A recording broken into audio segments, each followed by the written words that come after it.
bom dia. Hoje o texto está em Romanos, capítulo 1 e 2. Paulo inicia a sua epístola se apresentando, dizendo que ele é um apóstolo, que ele é um servo do Senhor Jesus. Ele descreve o Senhor Jesus como Filho de Deus. E essa apresentação é muito importante, até porque muitos dos cristãos em Roma não conheciam a Paulo. Ouviam falar, mas então Paulo se apresenta, depois ele fala que ele foi chamado para ser apóstolo, né? E que também aqueles cristãos tinham sido chamados para serem servos do Senhor Jesus. Ele apresenta então seu desejo de vê-los e mostra quão cuidadoso ele tinha sido em orar por eles, sempre, né? Com um hábito de orar por aqueles irmãos.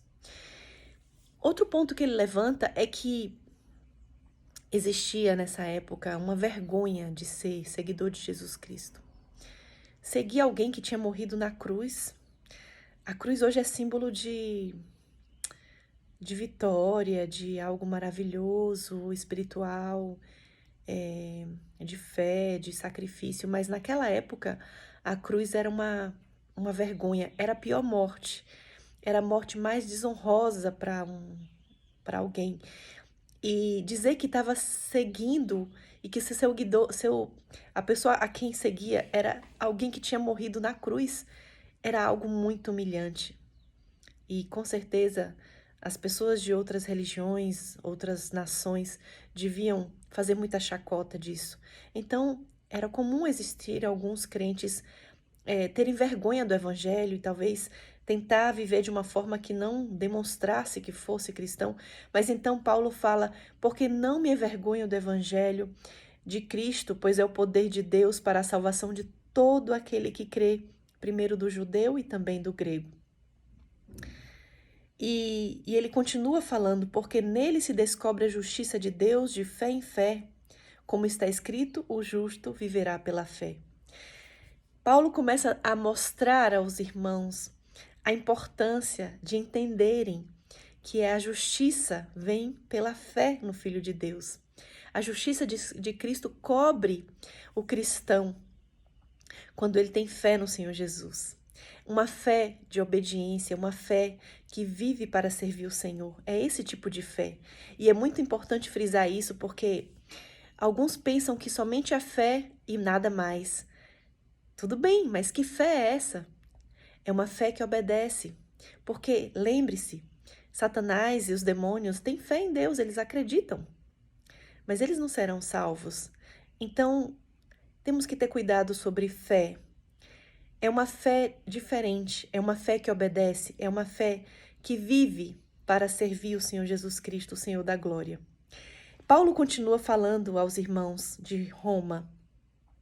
E ele diz assim, porque do céu se manifesta a ira de Deus sobre toda a impiedade e injustiça dos homens, que detêm a verdade em injustiça. Ele diz também, porquanto que de Deus se pode conhecer, nele se manifesta, porque Deus lhe manifestou. Porque as suas coisas invisíveis, desde a criação do mundo, tanto o seu poder como a sua divindade, se entendem e claramente se veem pelas coisas que estão criadas para que eles fiquem inexcusáveis. Em outras palavras, não é porque ainda não conhece a Bíblia que a pessoa vai ser desculpada por não reconhecer a Deus, porque a natureza revela a Deus. A natureza foi criada de uma forma fantástica. E a gente percebe a inteligência nas pequeninas coisas e tudo na natureza é para servir. Deus é o Criador e Ele mostra a si mesmo através da natureza. E aí Paulo continua a carta dizendo, porque do céu se manifesta a ira de Deus sobre toda a impiedade e injustiça dos homens, ou seja, dos seres humanos, que detêm a verdade em injustiça. E ele fala também sobre que Deus, ele vai julgar toda essa questão de injustiça aqui dos seres humanos. Porque as pessoas estavam fazendo o quê? Imagens de escultura, mudando a glória de Deus semelhança de homem corruptível, de aves, de animais, e isso Deus não se agrada. E Paulo teve que colocar isso aqui, porque estava sendo comum. E aí no verso 24 ele fala: Deus os entregou às concupiscências de seus corações, à imundícia, para desonrarem seus corpos entre si. Em outras palavras, não é que Deus fez isso com eles, mas Deus deixou que eles fizessem, porque é uma escolha e Deus respeita as escolhas que os seres humanos fazem. E o verso 26 fala que Deus os abandonou, ou seja, deixou que fizessem. As paixões infames. Até as mulheres mudaram o seu uso natural, no contrário à natureza, e semelhantemente os homens, deixando o uso natural da mulher, diz o verso 27, se inflamaram em sua sensualidade uns para com os outros, homens com homens, cometendo torpeza e recebendo em si mesmos a recompensa que convinha do seu erro.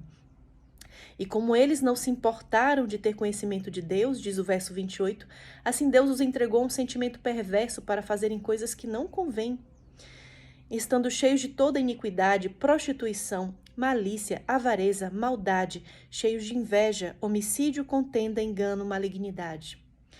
Sendo murmuradores, ou seja, reclamadores, detratores, aborrecedores de Deus, injuriadores, soberbos, presunçosos, inventores de males, desobedientes aos pais e mães, nécios, ou seja, loucos, né? Infiéis nos contratos, sem afeição natural, irreconciliáveis, sem misericórdia, os quais, conhecendo a justiça de Deus, que são dignos de morte os que tais coisas praticam, não somente as fazem, mas também consentem aos que as fazem. O apóstolo Paulo mostra claramente o que é viver na iniquidade. E o cristão, ele deve se afastar da iniquidade. A fé verdadeira é a fé que procura fazer a vontade de Deus em tudo. Então, e no capítulo 2, ele já vai mostrando que pessoas que faziam esse tipo de coisa, estavam julgando as outras, não deveriam julgar, porque eles não estavam sendo dignos de julgar, porque eles estavam cometendo esses mesmos erros, né? Então, ele mostra no capítulo 2 justamente sobre isso. E aí ele vem mostrando que vem a ira de Deus sobre todas essas questões, né? Vem tribulação, vem angústia, toda alma que faz o mal, né? Toda pessoa que procura fazer isso. Então, a palavra de Deus deixa claro que nós não devemos viver fazendo a nossa vontade. A natureza humana, a natureza carnal, ela tem tudo isso. No capítulo 5 de Gálatas, capítulo 4 e 5, mostra claramente a natureza carnal do ser humano, que sem Deus só desce ladeira abaixo. Mas, com Deus, passamos a ser novas criaturas. As coisas antigas passaram, eis que tudo se fez novo. É através do Espírito Santo em nós que passamos a ser novas criaturas, novo homem, nova mulher. Pessoas que agora estão crescendo na graça e na misericórdia do Senhor Jesus. Passam a ser pacientes, bondosos, gentis, a ter amor, a servir com prazer, a ter alegria verdadeira. Então é isso que Deus quer. Jesus Cristo está chamando aí você para uma nova vida, para uma vida de obediência, para uma vida de honra e, por fim, para uma vida eterna. Esse é o meu desejo, meu convite para você hoje. Deus te abençoe, um grande abraço.